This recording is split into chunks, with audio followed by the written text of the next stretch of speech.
Salam, hörmətli izləyicilər, hər vaxtınız xeyir. Bugün sertifikasiya üzrə bir neçə nümunə sualın izahı ilə tanış olacağıq. Sualların PDF versiyasını Telegram qrupumuzdan əldə edə bilərsiniz. Birinci sual, uyğunluğu müəyyən edin. Doğru sütunun altında doğru fikirləri, yanlış sütunun altında isə yanlış fikirləri seçmək tələb olunur. Birinci, ASEAN təşkilatı beynəlxalq iqtisadi inteqrasiyanın sahəvi formasına aiddir. Bilirik ki, ASEAN təşkilatı Cənub-Şərqi Asiya ölkələrinin birliyidir və bu təşkilat regionu əhatə etdiyi üçün sahəvi yox, regional təşkilatdır. Bir yanlışdır. 2. Ölkə daxilində güzəşt tətbiq edilərək inkişaf etdirilən ərazilər azad iqtisadi zona adlanır. Bu doğru fikirdir. 3. Qərbi Avropa ölkələri beynəlxalq iqtisadi inteqrasiyanın iqtisadi və valyuta birliyi mərhələsindədir. Bu doğru fikirdir. Yanlış sütunda olduğu üçün qəbul etmirik. 4. Maşın və avadanlıqlar, yüksək texnologiya məhsullarının əsas ixracatçısı inkişaf etməkdə olan ölkələrdir. Bu yanlış fikirdir. Çünki verilən məhsulların əsas ixracatçıları inkişaf etmiş ölkələrdir. 4-ü də götürürük yanlış sütunda olduğu üçün. Sualın doğru cavabı olacaq 2 və 4. D variantı. İkinci suala baxaq. Euler-Venn diaqramına uyğun gələn bəndləri müəyyən edin. 3 ölkənin xəritə sxemi verilmişdir. Birinci ölkə Almaniya, ikinci ölkə Filippin, üçüncü ölkə isə Meksika ərazisini göstərir. Onlara uyğun olan xüsusiyyətləri Euler-Venn diaqramı ilə qruplaşdıraq. İqtisadi və məhəlli sulara malikdir. İqtisadi və məhəlli suya malik olmaq üçün ölkə dəniz okean sahilində yerləşməlidir. Bu ölkələrin hər üçü okeana çıxışı olduğu üçün iqtisadi və məhəlli sulara malikdirlər. Yəni hər üçünün ortaq cəhəti hesab olunacaq. Birə A variantı uyğun gələr. B variantı inkişaf etməkdə olan ölkədir. Almaniya xaric, Filippin və Meksika inkişaf etməkdə olan ölkələrdir. 2 və 3-ün ortaq cəhəti B variantı olacaq. Bu uyğun gəlir 3-cü hissəyə. 3-ə B. Əhalisi eyni dil ailəsinə aiddir. Burada verilən ölkələrdən Almaniya və Meksikanın əhalisi Hind-Avropa dil ailəsinə aiddir. Deməli, biz 1 və 3-ün ortaq cəhətinə, yəni 4-ə C variantını yazarıq. D variantı eyni yarımkürələrdə yerləşir. Almaniya şimal-şərq yarımkürəsində, Filippin həmçinin şimal və şərq yarımkürəsində, Meksika isə şimal və qərb yarımkürəsində yerləşir. Burada eyni yarımkürədə yerləşənlər oldu Almaniya və Filippin. Yəni 1 və 2-nin ortaq cəhəti D variantıdır. 2-yə də D uyğun gələr. 1A, 2D, 3B, 4 isə C variantıdır. Sualın doğru cavabı olacaq D variantı. Keçək 3-cü suala. Şəhər aqlomerasiyalarının şərqdən qərbə doğru düzgün verilmiş sırasını müəyyən edin. Birinci olacaq Şanxay, Çin ərazisində 4. Daha sonra 5 Sankt-Peterburq, Rusiya ərazisində. Viyana, Avstriya ərazisində 2. Daha sonra London, Böyük Britaniyada. Ən sonda isə Houston, ABŞ ərazisində. Doğru cavab A variantıdır. 4-cü suala baxaq. Xəritə sxemə əsasən doğru fikirləri seçin.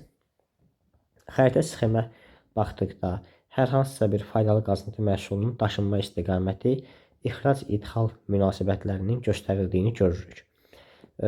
Daşınma istiqamətlərinə baxanda məhsulların əsasən Avstraliyadan Avropa və Yaponiyaya, Cənubi Afrika Respublikasından Avropa və Yaponiyaya, həmçinin Braziliyadan da Avropa və Yaponiyaya daşındığını görürük və bu faydalı qazıntının dəmir filizi olduğu bizə məlum olur. Dəmir filizinə aid olan xüsusiyyətləri müəyyənləşdirək. 1. Dəmir filizinin daşınma istiqamətləri verilmişdir. Bu doğrudur. 2. Daşınan məhsul çökmə mənşəli süxurlara aiddir. Xeyr. Dəmir filizi bilirik ki, maqmatik mənşəli faydalı qazıntıdır. 2 yanlışdır. 3. Daş kömürün daşınma istiqamətləri qeyd edilmişdir. Bu da yanlışdır. Dedik ki, dəmir filizi daşınır. 4. Qara metallurgiya üçün xam maldır. Doğru fikirdir. 5. Rusiya, ABŞ və Hindistanda zəngin ehtiyatları vardır. Bu da doğru fikirdir. Sualın doğru cavabı olacaq 1, 4 və 5 A variantı.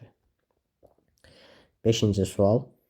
Məhəlli sulara və iqtisadi zonaya malik olan ölkələr. Məhəlli su və iqtisadi zonaya malik olmaq üçün ölkənin dəniz və okeana çıxışı olmalıdır. A variantı. Çin, Rusiya, Əfqanistan və Çad. Əfqanistan və Çad uyğunluğu pozur. B variantında Özbəkistan və Belarus uyğunluğu pozur. C variantında Niger uyğunluğu pozur. D variantı Peru, Hindistan, Senegal, Meksika. Bu doğru cavabdır. Y variantında isə Qazaxıstan və İsveçrə uyğunluğu pozmuş olur və D variantı öz təsdiqini tapır. Keçək 6-cı suala. Tampa, Sindao limanlarının yerləşdiyi ölkələrin Santos limanının yerləşdiyi ölkədən fərqli cəhətlərini müəyyən edin. Tampa limanı bilirik ki, Amerika ərazisində yerləşir. Sindao limanı Çin ərazisində yerləşir.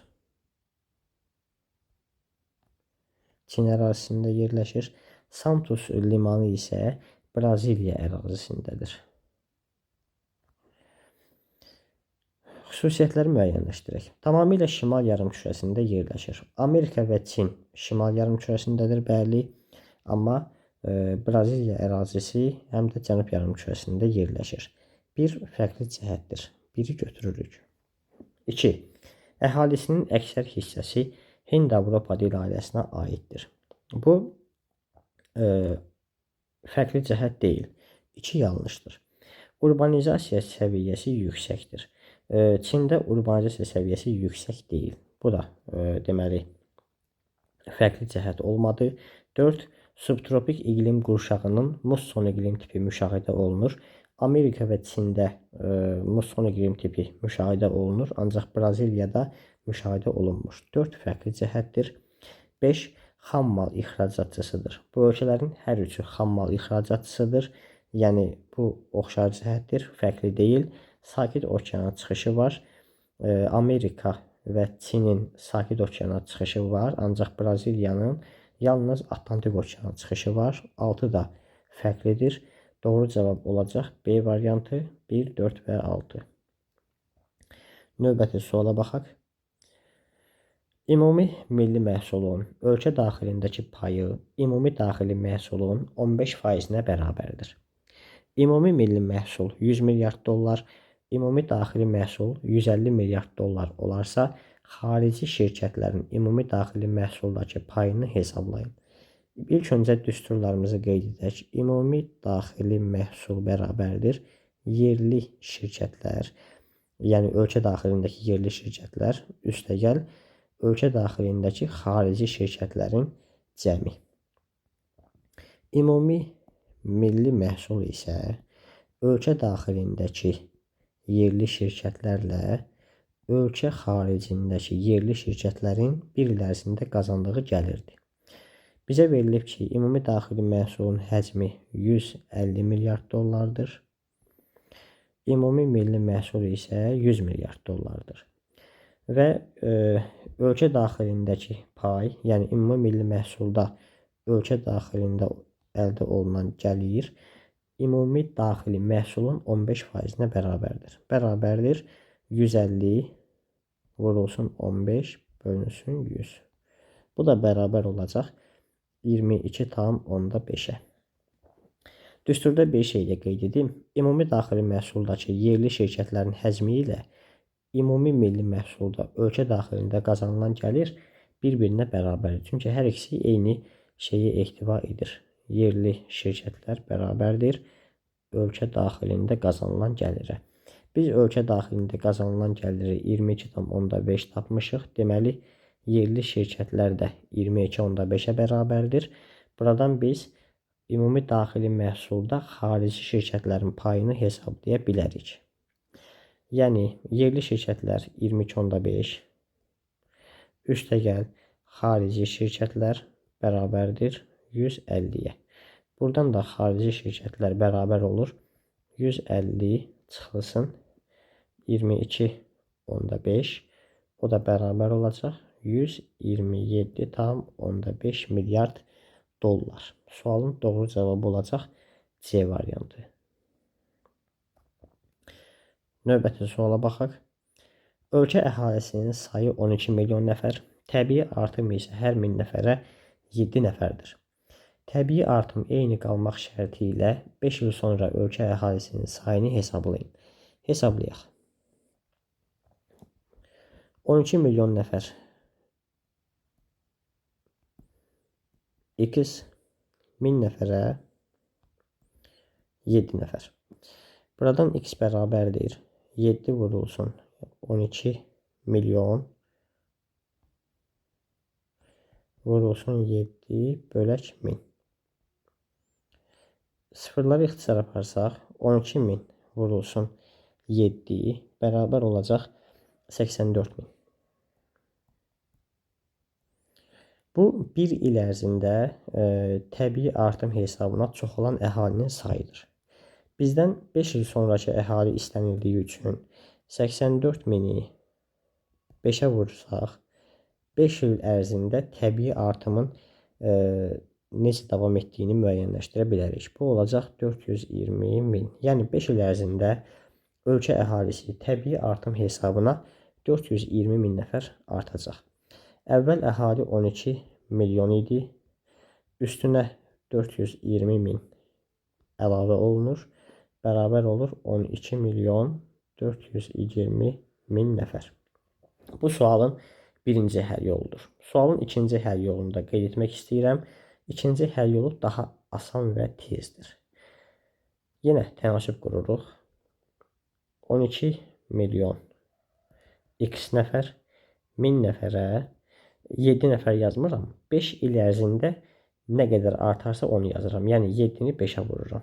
Bərabərdir 35 nəfər. 1000 nəfərə 35. Buradan x bərabər olur 12 milyonu 35-ə vurub 1000-ə bölürəm. Bərabər olur 420.000 nəfər.